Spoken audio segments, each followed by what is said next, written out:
The day I realized my life had been quietly stolen, I was standing at a sink full of dried milk bottles, my hands cracked and aching, while someone else was living the dream I once whispered to myself in the dark. I was already old by then, old enough to know that betrayal doesn't always arrive loudly. Sometimes it tiptoes in, wearing the face of love, rocking a baby to sleep while humming your favorite song. Back then, though, I was just a woman in her early 30s, hair always pulled back in a rushed knot, clothes smelling faintly of baby powder and burnt toast. My best friend, God, even the words still taste strange, used to laugh and say I was born to be a mother. She'd say it with admiration, with envy even. I believed her. I believed everything she said. Her name was Lila. Lila had been my shadow since girlhood. We grew up on the same street, shared secrets on creaky porch steps, planned futures that glittered like cheap jewelry under the sun. We promised each other that no matter what happened, men, money, mistakes, we'd never let life separate us. I kept that promise. She kept something else. When Lila's husband walked out on her, leaving her with two toddlers and a look in her eyes I'd never seen before, hollow, frightened, I didn't hesitate. I opened my door, my wallet, my arms. I told myself that's what good women do. That's what sisters do. Just for a while, she said, her voice trembling as she held her youngest against her chest. Until I get back on my feet. I remember nodding, already rearranging my life in my head. I had a decent job then, a little apartment, a man who loved me in a quiet, dependable way. I thought I could handle anything. I thought love multiplied when shared. I was wrong. Days turned into months, months into years. Lila started working late shifts, then better jobs, then jobs that required new clothes, new confidence, new versions of herself. And somehow, without a meeting or a discussion, her children became mine. I learned the sound of their cries before they did. I knew which one needed the blue cup and which one would only sleep if I rubbed tiny circles on their back. I packed lunches, wiped fevers, stayed up through nights of coughing and bad dreams. Lila would come home smelling like perfume and cold air, kiss their foreheads, and tell me how lucky they were to have Auntie. I smiled. I always smiled. Inside, something was shrinking. When my boyfriend asked when we'd start our own family, I laughed it off. Later, I said. Things are complicated right now. He waited longer than most men would. But even patience has an expiration date. One evening, while I was folding superhero pajamas, he told me he felt like a guest in my life. I didn't argue. I knew he was right. After he left, Lila held my hands and cried with me. She said men were temporary, but what we had was forever. She said I was strong. She said she couldn't do any of this without me. That should have scared me. Instead, it made me feel needed. Years passed. The children grew. Lila grew too. Sleeker, sharper, more confident. She started seeing a man named Richard. He was kind, successful, steady. The kind of man people trust. The kind I might have loved once, if my life had belonged to me. I met him at a school recital. I was the one who had helped the kids rehearse their lines, ironed their clothes, braided hair with shaking fingers because I was nervous for them. Lila arrived late, glowing, sliding into the seat beside him like she'd always belonged there.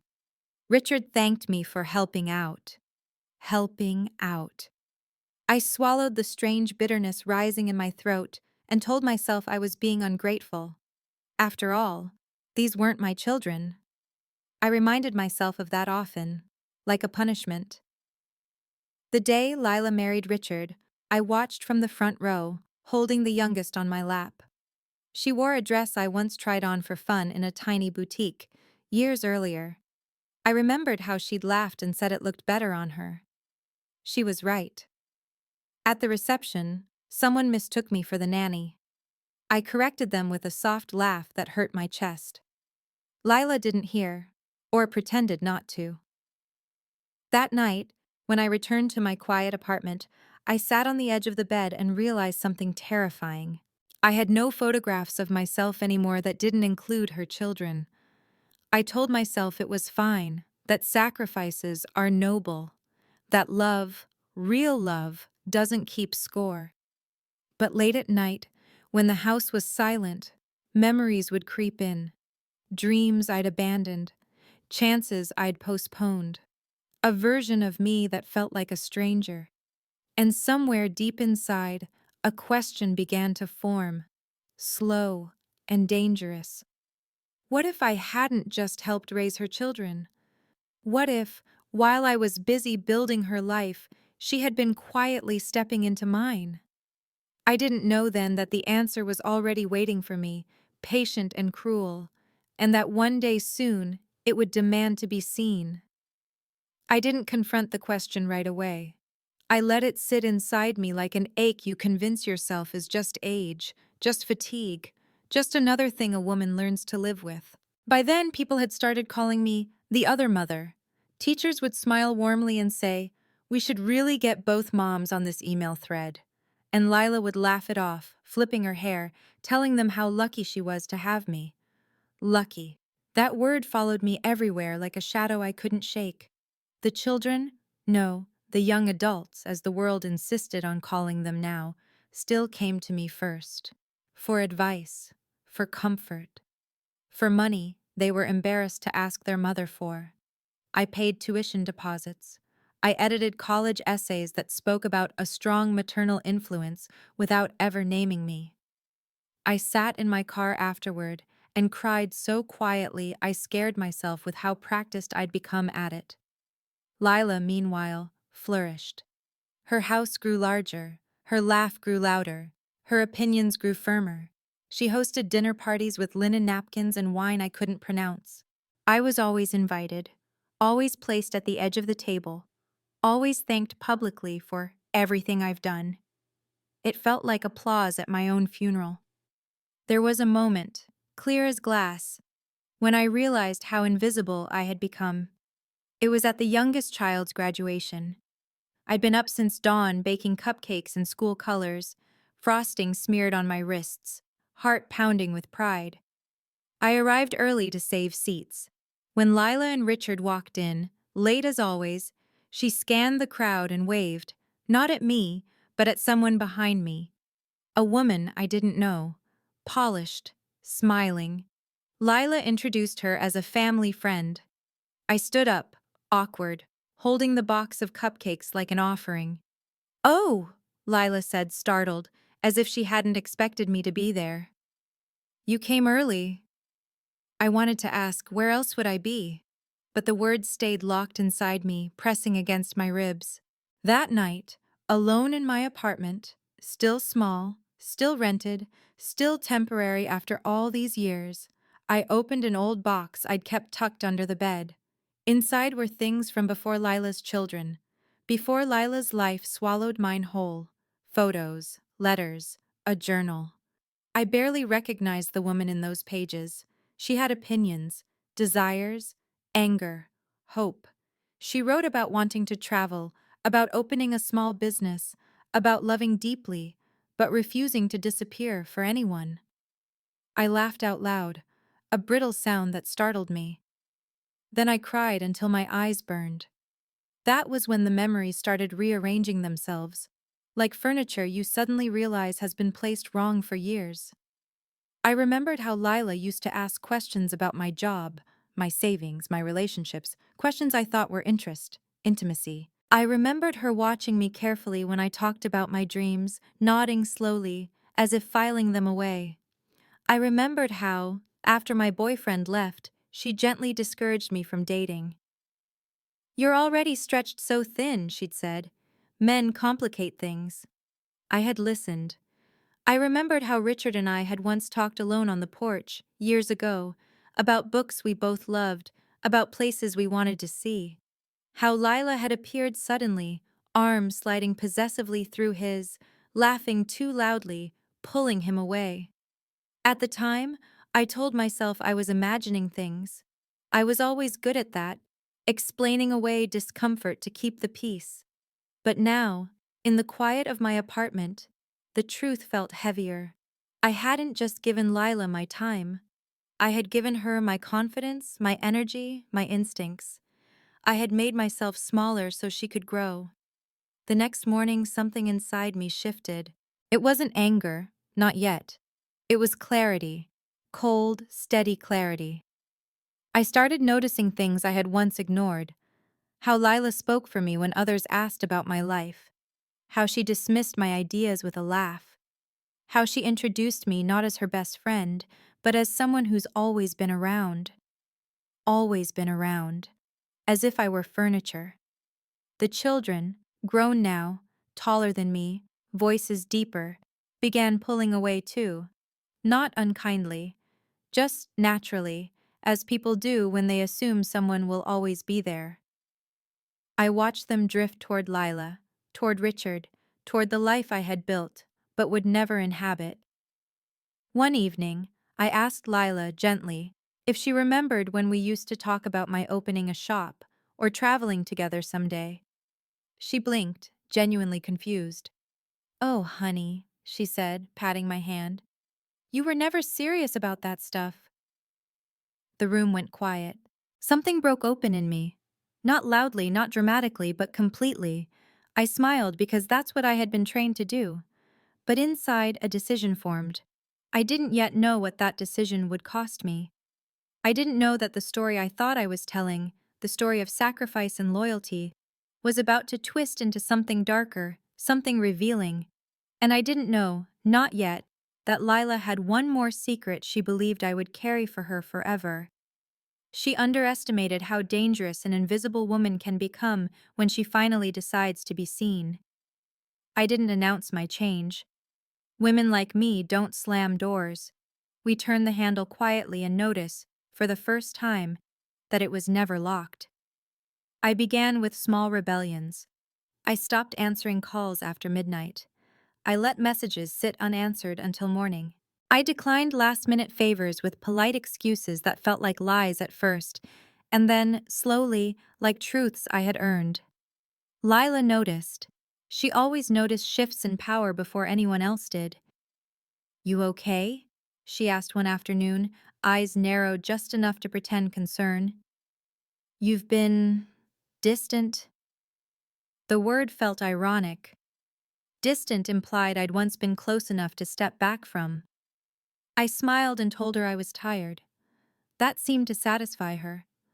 Exhaustion had always been my most believable costume, but something else had started happening. Something I hadn't expected.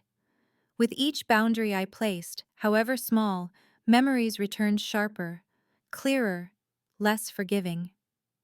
I began to recall moments I had buried because they didn't fit the story I needed to survive. Like the night I signed paperwork without really reading it.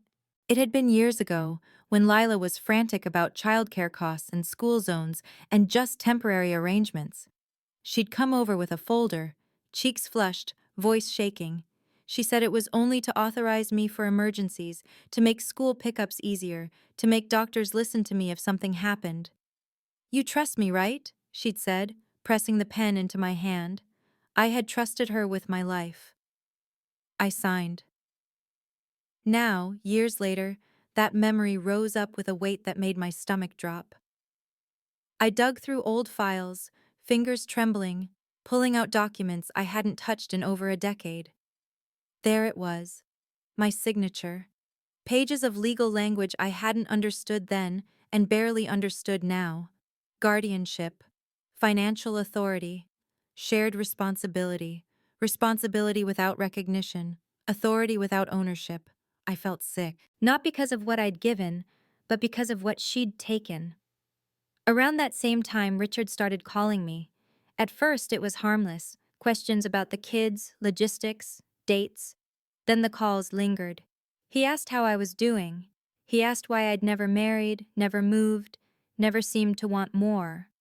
One evening, after too much wine at a dinner party where I'd been seated beside the coat rack, he walked me to my car. He stood there awkwardly, hands in pockets, eyes soft in a way that made my skin prickle. "You know," he said, "you're the glue. None of this works without you." I waited for him to finish, for him to say thank you, for him to say sorry. He didn't. Instead, he added, "Lila doesn't always realize how lucky she is." I drove home shaking, not from desire, from the realization that even now, they all saw me as a function, not a person. Glue isn't meant to move. Glue isn't meant to want. That night, I dreamed of my younger self standing at a train station, suitcase in hand, watching trains leave without her. I woke up crying. The next crack came from an unexpected place. The middle child, sharp, observant, always quieter than the others, asked me to lunch. We sat across from each other, sunlight cutting the table in half. They stirred their drink nervously before finally looking up at me. "I found something," they said. My heart skipped. They pulled out an old photo from their bag, a picture of me and their father, Lila's first husband, standing together at a barbecue long before the divorce, long before everything fell apart. We were laughing. Close. Too close. "Mom says you were in love with him," they said flatly. "That you stayed around because you never got over him." The lie hit me like cold water. I stared at that photo, at the woman I barely recognized, and felt something harden inside me. Lila had rewritten me, not just to others, but to her children. She'd turned my devotion into desperation, my sacrifice into obsession. I took a breath so deep it hurt. "That isn't true," I said, "but I think you already know that."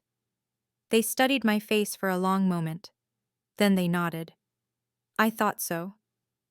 When they left, they hugged me longer than usual. It felt like an apology, though I wasn't sure for what. I went home and made a list that night. Not of grievances, of truths.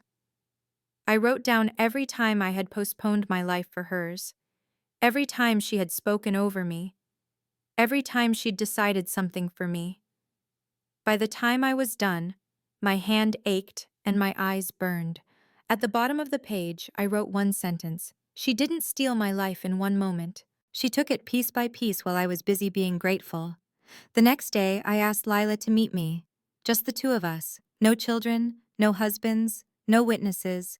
We sat at a cafe we'd loved when we were young. The chairs were smaller now, or maybe we were just heavier with years. "I need to talk," I said. She smiled that practiced smile, the one that said she believed she knew the ending already. Of course. I told her I was stepping back, that I needed time for myself, that I wouldn't be available the way I used to be. Her smile faltered just slightly. "What do you mean?" she asked. "You can't just disappear." There it was, the truth slipping out. "I'm not disappearing," I said quietly. "I'm arriving." She laughed, sharp and brittle. "You're being dramatic." I leaned forward then, close enough for her to see my eyes clearly. "You told people I stayed because I loved a man who never loved me back," I said. "You told your children I was pitiful. You let the world believe I had nothing else." Her face went pale. "I did that to protect you," she said quickly. "People misunderstand things." "No," I said. "You did it to protect yourself." Silence stretched between us, thick and heavy. For the first time in decades, Lila looked uncertain. And that was when she said the words that finally shattered whatever mercy I had left. "If you walk away," she said softly, "you'll ruin everything." I stood up, hands steady, heart racing. "No," I said. "I'll finally tell the truth." I didn't know yet how far that truth would reach. I didn't know what it would cost her, or me. But as I walked out of that cafe, I felt something I hadn't felt in years, forward motion. And somewhere behind me, I could feel Lila watching, realizing too late that the woman she had depended on to stay silent was learning how to speak. I thought the hardest part would be leaving. I was wrong. Leaving was only the doorway. What came after was walking through a world that suddenly felt unfamiliar, as if I had been living underwater and had just broken the surface, lungs burning, eyes stinging from too much light. At first, nothing dramatic happened. No explosions, no apologies, just absence. My phone stayed quiet in the evenings. The grocery lists I used to memorize for everyone else were suddenly short. My calendar, once crowded with school events, doctor appointments, and favors disguised as necessities, opened up like a blank page. I didn't know what to do with the silence. I filled it with cleaning, then walking, then sitting very still and letting memories crash into me without warning. And then the calls started. It was Richard first. He left a voicemail that sounded confused more than angry. He said Lila was stressed, that the household felt off, that the kids were asking questions. He asked if I could just come by and talk. Smooth words, reasonable words, the kind meant to lure a woman back into her place. I didn't return the call. Lila texted next, not apologies, never those, but reminders. She reminded me of everything I'd ever done for them, as if listing my sacrifices might bind me to them again. She reminded me of my age, of how hard it is to start over, at this stage. She reminded me that family isn't something you abandon. I stared at my phone, fingers hovering, then set it face down. I was tired of being reminded of who I had been. What I didn't expect was how quickly the story about me would change once I was no longer there to quietly absorb it. People I hadn't heard from in years reached out, cautiously at first. Old neighbors, a former coworker, even one of the teachers from the kids' school. They all said variations of the same thing. We didn't know. Didn't know what? I asked. They didn't know I'd been paying for things behind the scenes, didn't know I'd signed legal papers, didn't know I'd given up promotions, relationships, opportunities. Lila, it turned out, had always framed me as helpful but unstable, generous but lonely, someone who needed to be needed. She made it sound like you'd fall apart without them, one woman admitted quietly. I laughed when I heard that, a low, humorless sound, because the truth was the opposite. I had been falling apart with them. The real unraveling began when the youngest, no longer a child, not quite an adult, showed up at my door unannounced. They stood there awkwardly, hands shoved in their pockets, eyes searching my face as if looking for permission. "She's angry," they said. "Mom, she says you betrayed her." I stepped aside and let them in. I made tea, the old habit surfacing without thought. We sat across from each other in my small living room, furniture worn but honest. "She says you're trying to make her look bad," they continued. "She says you're telling people lies." I met their gaze. "Am I?" They shook their heads slowly. "No. She's scared." That word landed heavily. They told me what life had been like since I left, how chaos had replaced routine, how bills were suddenly noticed, how Lila was overwhelmed in a way she hadn't been in years, how Richard was frustrated, snapping more, blaming stress but meaning me. "She keeps saying you'll come back," they said, "that you always do." I felt something tighten in my chest, then loosen. "I'm not coming back," I said gently. They nodded, eyes wet. "I know." Before they left, they hesitated at the door.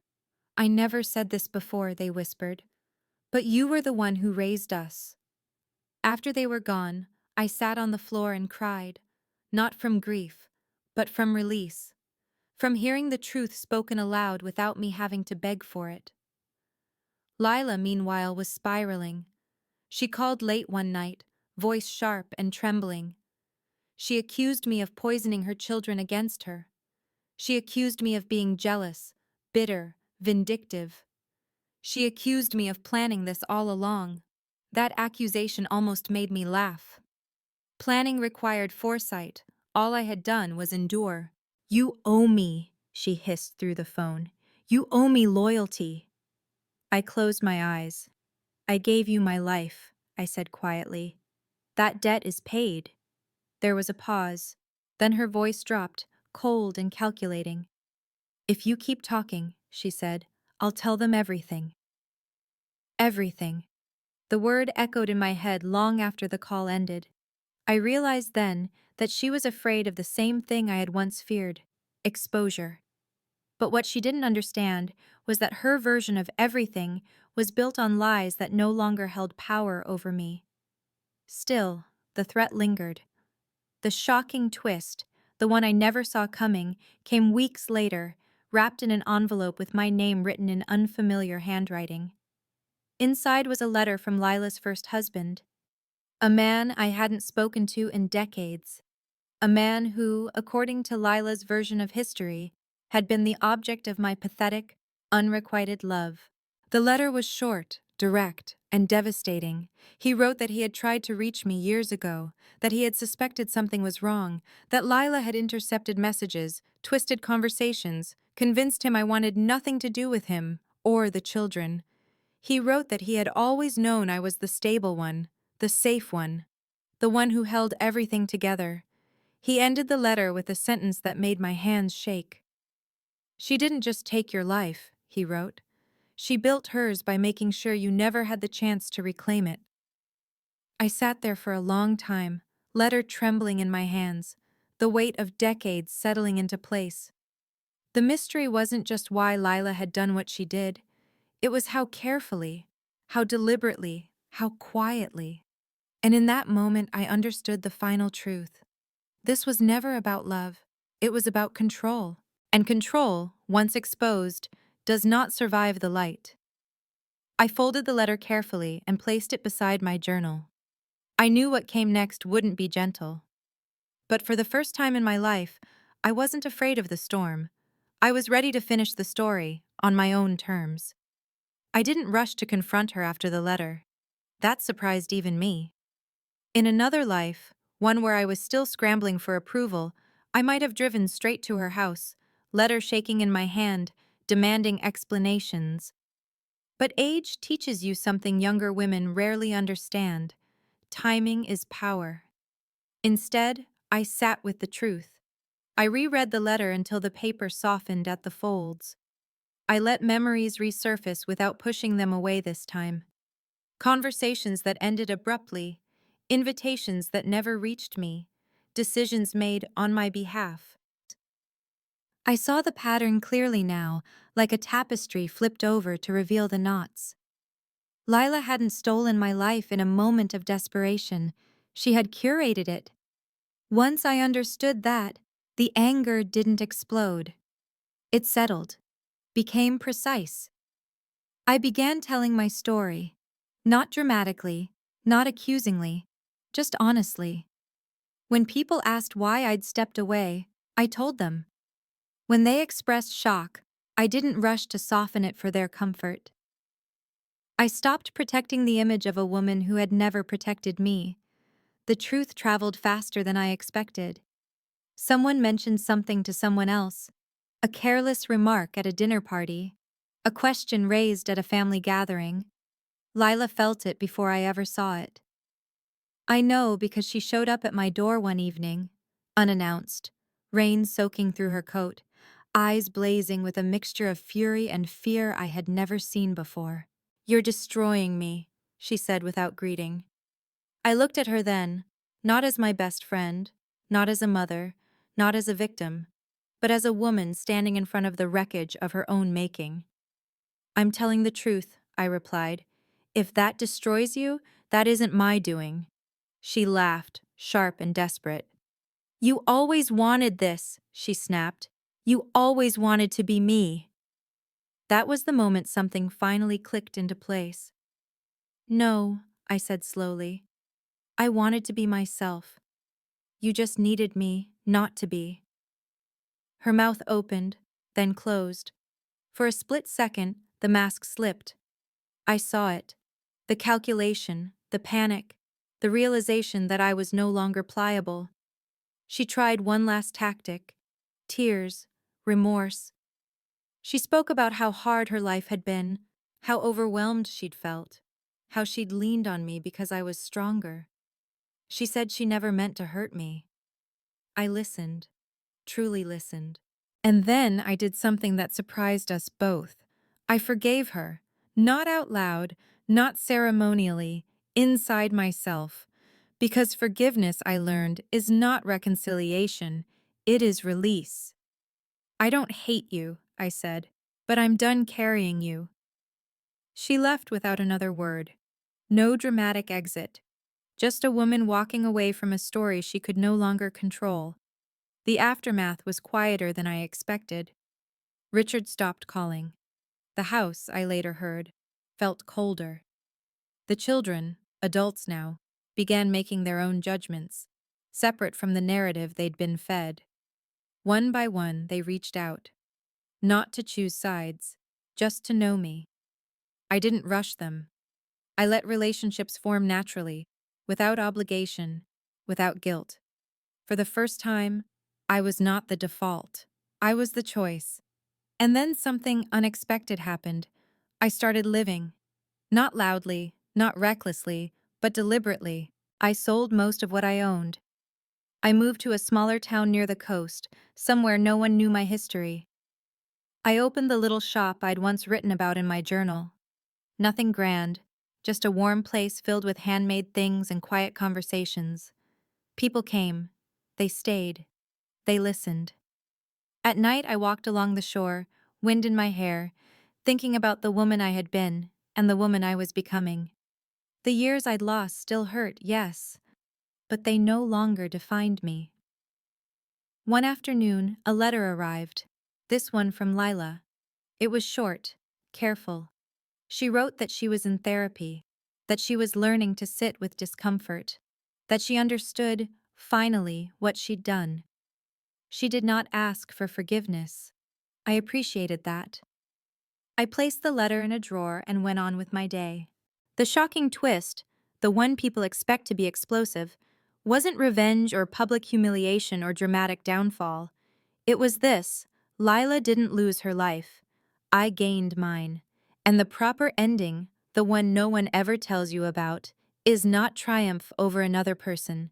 It is the quiet satisfaction of waking up each morning knowing that your time, your love, your energy belong to you again. I am an old woman now. My hands are spotted, my steps slower. But when I tell this story, I don't tell it with bitterness. I tell it as a warning and a promise. If you are busy raising someone else's life while your own slips by unnoticed, it is not too late. Not ever. Because even a stolen life can be reclaimed. And when it is, the ending is not loud. It is peaceful. And it is yours. I thought the story ended there.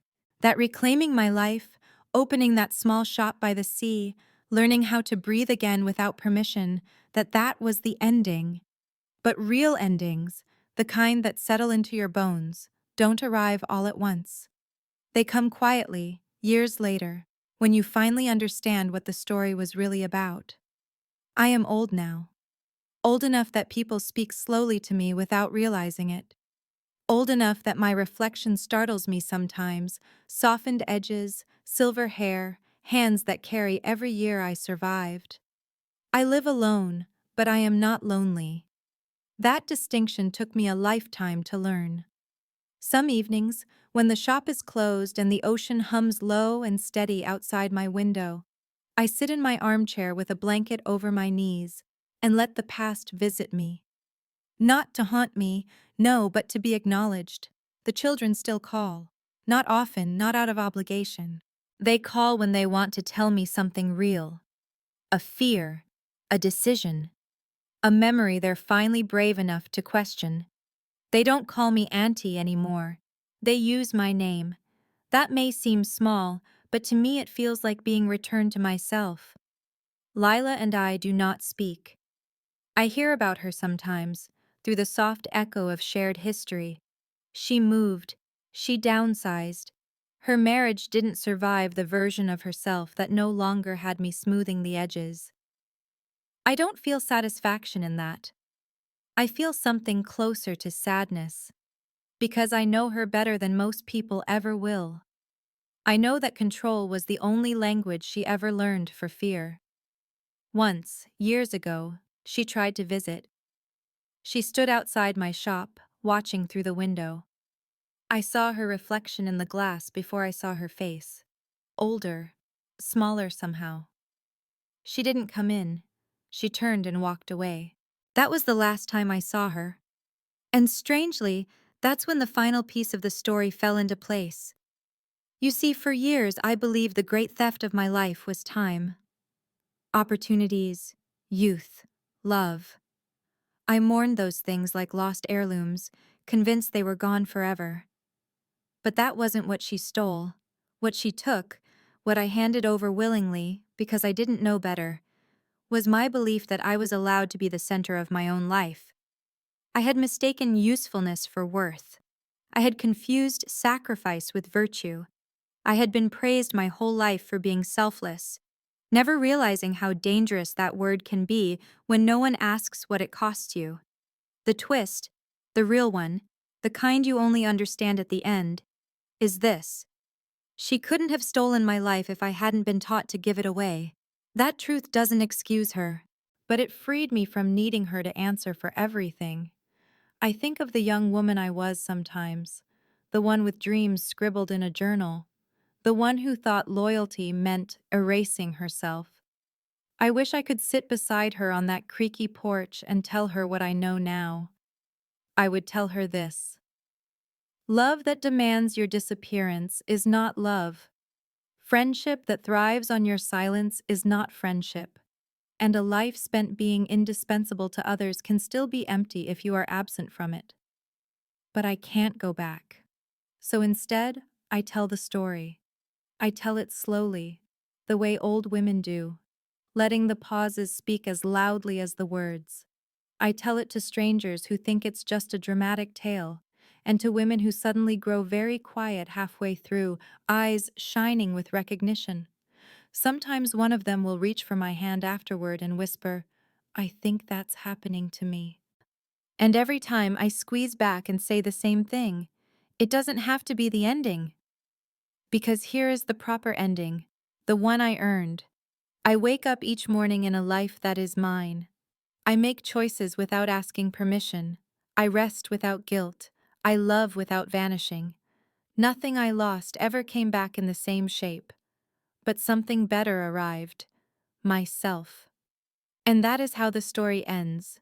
Not with revenge, not with regret, but with an old woman finally sitting in the center of her own life, telling the truth without fear, knowing that even a life quietly stolen can still be reclaimed, if you are brave enough to stop giving it away. The funny thing about endings is that they don't announce themselves. There's no bell, no curtain call.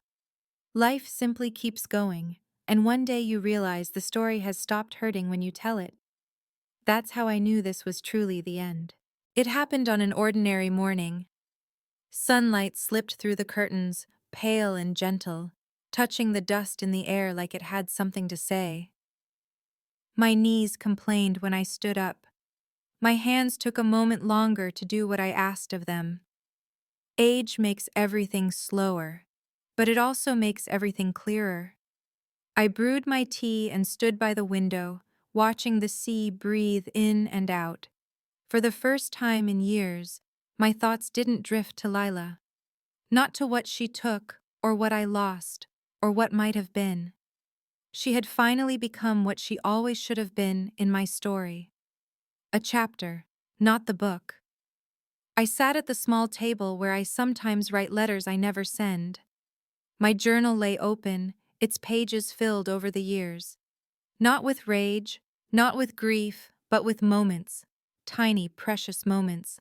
The first day my shop turned a real profit. The afternoon a stranger cried in my arms after hearing my story. The night I laughed so hard with friends I'd made late in life that my ribs ached. These were not consolation prizes. They were my life. Once, not long ago, a young woman came into my shop just before closing. Her eyes were tired in a way I recognized immediately. The kind of tired that sleep doesn't fix. She held something small in her hands and turned it over and over without buying it. "You remind me of someone," she said finally. I smiled. "Someone good, I hope?" She hesitated, then nodded. "Someone who disappears so other people can shine." The words landed softly, but firmly. I didn't rush her. I've learned patience is sometimes the greatest kindness. When she finished speaking, about her sister, her friend, her family, I didn't give advice. I didn't tell her what to do. I simply told her my story. By the time I finished, tears were sliding down her face. She pressed her palm to her mouth, as if holding something back. I thought I was selfish for wanting more, she whispered. I reached across the counter and held her hand, the way no one had held mine when I was her age. No, I said, you're alive. She left lighter than she came in. I watched her go, knowing something had shifted, not just for her, but for me. Stories don't just heal the teller, they ripple outward. That's when I understood the final twist of my life. The years I thought were wasted weren't wasted at all. They were transformed. The patience I learned while raising children who weren't mine became the patience I use now to sit with strangers in their grief. The silence I endured became the silence I no longer fear. The strength I gave away taught me exactly how strong I truly am. Even betrayal had given me something: clarity. If I had one regret, and age strips regrets down to their truest shape, it's not that I loved too much. It's that I waited so long to love myself with the same devotion. But regret, like anger, is heavy. And I no longer carry what I don't need. I don't know how much time I have left. None of us ever really do. But I know this: when the end comes for me, it won't find a woman wondering where her life went. It will find a woman who lived. I imagine that final moment sometimes, not with fear, but with curiosity. I imagine myself looking back, not at what I endured, but at what I chose after the truth revealed itself. The courage it took to step away, the humility it took to forgive, the bravery it took to begin again when no one was watching. If someone were to ask me now what happened between Lila and me, I would say this: she took what I didn't know how to protect. I reclaimed what I finally learned to value. And that is the proper ending. Not a villain punished, not a hero crowned, just an old woman at peace, knowing her life, every remaining breath of it, belongs to her. That's all I ever wanted. And in the end, it was enough. There is one last thing I need to say, because endings deserve honesty more than poetry. People assume peace means forgetting. It doesn't. Peace means remembering without bleeding. Even now, if I close my eyes, I can still picture Lila as she once was, barefoot on the porch, knees pulled to her chest, whispering secrets into the dark.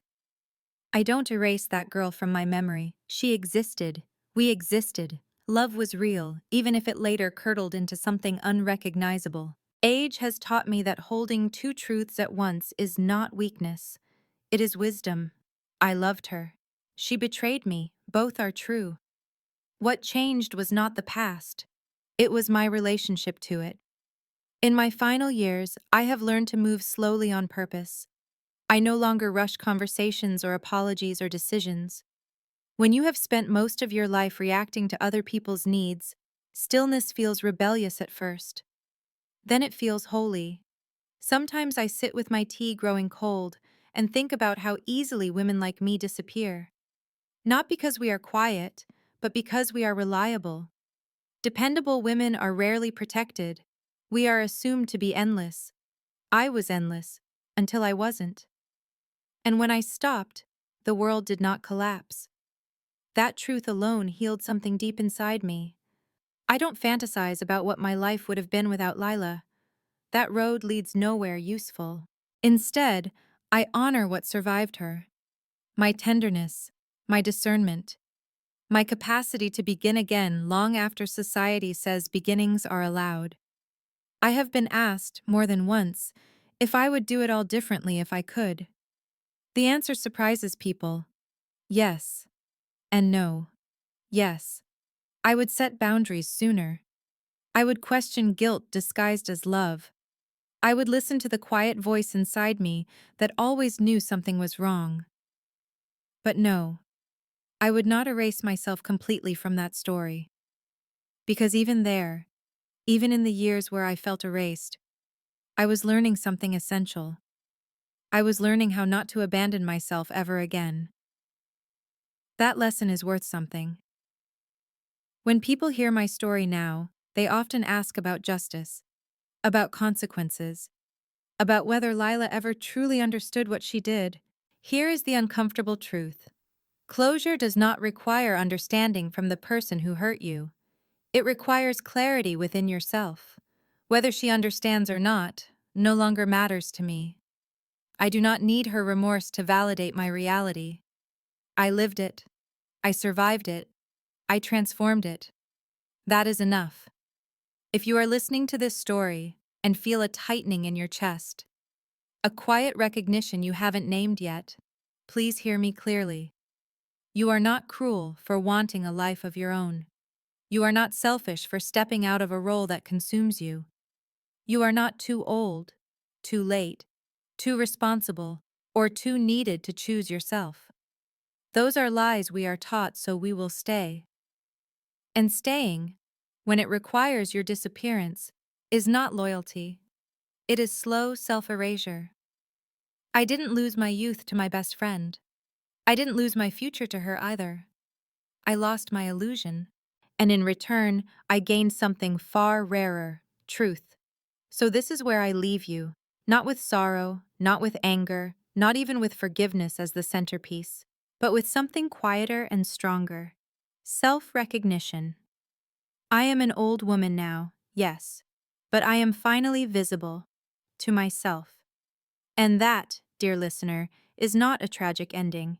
It is a reclaimed life. There is nothing left to confess, no secret waiting in the wings, no final betrayal to uncover. What remains is the truth most people overlook because it isn't dramatic enough for headlines. Healing is quiet. It looks like an old woman waking up without dread. It looks like choosing what to cook because she wants it, not because someone else expects it. It looks like leaving dishes in the sink overnight and not apologizing to anyone, not even herself. I once thought my story needed a villain to make sense. That without one, the pain wouldn't be justified. But pain doesn't need justification. It needs witnessing. So I witness myself now. I witness the years I bent without breaking. I witness the moments I swallowed words to keep peace. I witness the strength it took to finally say, "No more," without shouting it to the world. If I sound calm telling this, it's because calm is earned. It comes after storms you no longer need to describe in detail. Sometimes people ask me if I miss being needed. I smile at that. Being needed is seductive. It makes you feel important, irreplaceable.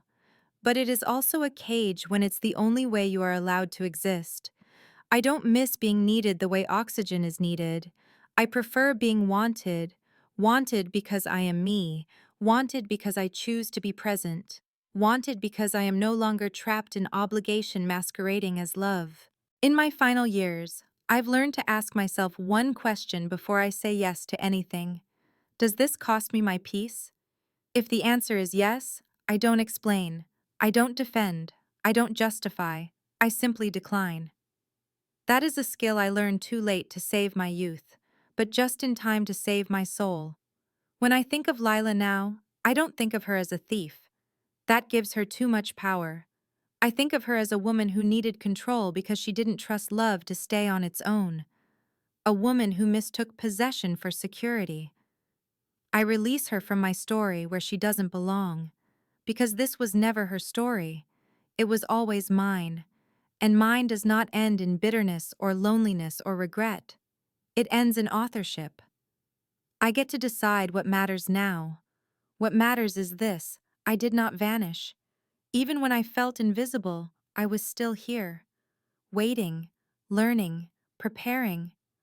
Some lives bloom early, others unfold slowly, stubbornly, against expectations. Mine did the latter. And if you are still listening, if you found yourself in these words,